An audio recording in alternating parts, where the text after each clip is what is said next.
That's why, you know what the #1 job of somebody that sold their soul in Hollywood is? Is to act like it didn't happen. They all do the same job. Good Lord. I cracked you up.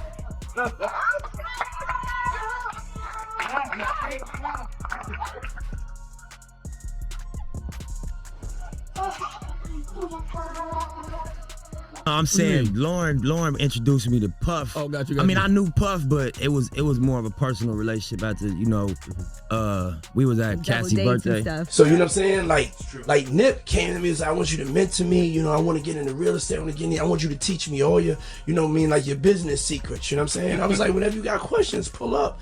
And then on his last album, people do not know this. Somebody tried to jerk me, but I fixed it.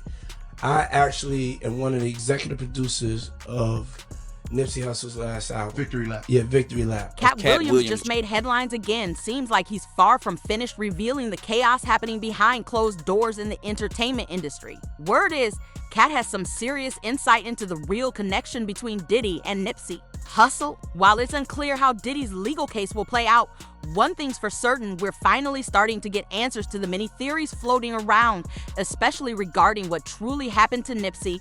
Now, the real question is, what sort of operation was Diddy running that pulled Nipsey into it? And where does Katt Williams fit into this complex puzzle? If you've been paying attention, you may have already seen Lauren London's name come up in relation to Diddy's federal investigation. People are questioning how she's connected to all of this and why she's being dragged into the chaos. But here's something important. Lauren reportedly knew about Diddy's questionable behavior for a long time. Yes, she was aware of how he was treating Cassie and the rumors surrounding his lifestyle. In fact, there have been multiple unverified claims that Lauren may have once been involved with Diddy, much like Young Miami. So considering all that, it's pretty surprising that she still went ahead and introduced Nipsey to him. Hook up with the biggest rapper at the time. Everything's great. By the way, isn't she? Lauren is the one that introduced Nip to Diddy. Diddy couldn't even get to Nip, even though he had ties in LA. It was Lauren that brought Nip to him. And it's not just speculation, Nipsey himself confirmed it. You might recall his appearance on The Breakfast Club, where he plainly stated, Lauren's the one who introduced me to Puff. I'm saying Lauren introduced me to Puff. Oh, got you. I mean, I knew Puff, but it was more of a personal relationship after, we was at Cassie's birthday. On the streets and among his fans, there's growing belief that Lauren wasn't just a supportive partner in the background. She may have had a much more involved role. Some even claim she was positioned to keep tabs on Nipsey, serving as Diddy's insider, watching his moves and ensuring he stayed aligned with the plan. But it goes even deeper. This link between Nipsey and Diddy didn't just end with an introduction. In an interview, Diddy openly said that Nipsey wanted to learn from him about business, strategy, and how he navigated the industry. That line alone raises eyebrows. And we need to take a closer look at what that truly suggests. Real quick. So, you know what I'm saying? Like Nip came to me and said, I want you to mentor me. I want to get into real estate. I want you to teach me all your, like your business secrets. You know what I'm saying? I was like, whenever you got questions, pull up. And then on his last album, people do not know this. Somebody tried to jerk me, but I fixed it. I actually am one of the executive producers of Nipsey Hussle's last album. Victory Lap. Yeah, Victory Lap. Now fast forward to Nipsey's tragic passing, and people are revisiting those earlier connections, wondering if Diddy's involvement ended up doing more harm than good. Things are becoming even more complicated now that Katt Williams has entered the conversation, and he's not staying quiet. According to Katt, artists who collaborated with Diddy often ended up paying a heavy price. Just think about the list of artists associated with Diddy: Cassie, Meek Mill, Yike Osiris, French Montana, Craig Mack, Danity Kane. Each of them has a troubling story to tell. There's growing concern that Diddy's so-called mentorship might not be as helpful as it appears. With old clips of Nipsey and Diddy resurfacing online, speculation is growing that Diddy may have had intentions beyond just business when it came to Nipsey. What y'all doing? Lauren. Cassandra. What are you doing? Want some blue dot? In one resurfaced clip, Diddy is seen licking his lips and focusing intensely on Nipsey as if he's admiring him, while Nipsey seemingly unaware, is just casually vibing to the studio music. This moment has sparked fresh conversations. Remember, when Katt said he turned down $50 million not once, but 4 times just to protect his dignity? It really makes you think what was actually going on behind the scenes. Katt also claimed that Diddy tried to involve him in something questionable, but he refused to go along with it. Now, I've had to turn down $50 million 4 times. 4 times. Just to protect my integrity and that virgin hole I was telling you about. Right. Because P. Diddy be wanting to party. And you gotta tell him no. You got to tell him no. I did.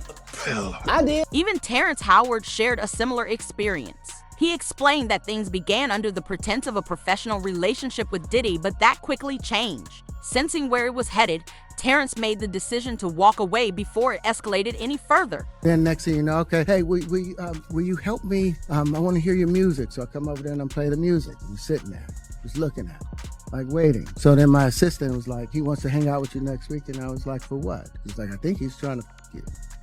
That's what my assistant said. And I was like, oh, now I get it.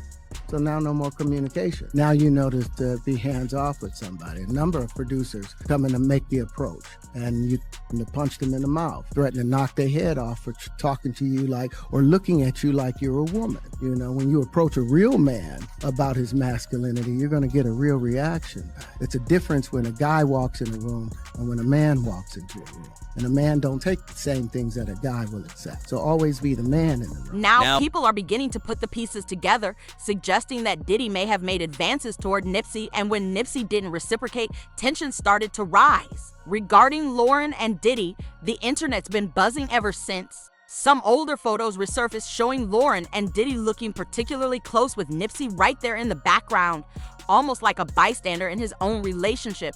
After Nipsey's death, Lauren sat down for an interview with Angie Martinez, and that's where things went from questionable to outright confusing. She shared that Diddy had been a major source of emotional support for her while she was grieving, which on the surface sounds understandable. But then she revealed something unexpected. Diddy told her, "Look, boo, you've shown the world what it means to stand by a man and love him. Now it's time to show them how to survive when it all falls apart. That's your job." What caught people off guard was Diddy referring to her as Boo, a nickname that Nipsey had often used for her. This raised concerns. Why would Diddy use such a deeply personal term unless there was another layer to their relationship? Meanwhile, Nipsey had been navigating his own path, staying independent and away from the typical Hollywood games. But Lauren had connections, she had access. And after she introduced him to Diddy, everything began to shift. Former Bad Boy affiliate Gene Deal later issued a warning, highlighting the risks that come with certain aspirations in the music industry. He mentioned how Nipsey once told him he wanted his next project to carry the same kind of energy as Biggie's Life After Death album. Let that sink in. Life After Death came out immediately after Biggie's untimely passing. Now, you taking a spiritual person who's asking for something. He said, I wanted that same feel as life after death. That same feel was that Biggie got, and he went on to sell about 10 million albums or 10 million copies. I was saying, you gotta watch what you say to demons,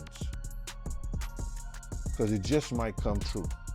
According to Gene, that statement may have been Nipsey's biggest mistake. Once Diddy stepped in, things started changing quickly. Nipsey began spending more time at Diddy's estate than at the studio. That's when people started noticing a shift. It was like Diddy's influence became stronger, and suddenly Nipsey wasn't the same. He appeared worn out, visibly stressed, and disconnected from his usual self. Fans picked up on the change.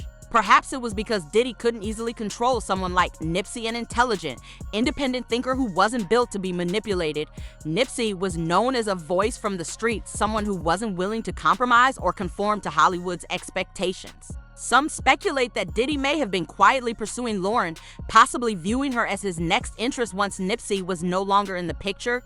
But let's be honest, Diddy doesn't have a strong track record when it comes to genuinely supporting the women he's been involved with. He certainly didn't treat Cassie like a partner with mutual respect. She was under his control for years. Their relationship has been discussed widely, with many questioning his behavior. And Kim Porter, the mother of his children, passed away after what some claim were years of emotional and mental strain, reportedly caused by Diddy's manipulative actions. So when people suggest that Diddy's interest in Lauren was about admiration or love, many aren't buying it. This doesn't look like affection, it looks more like an attempt at control.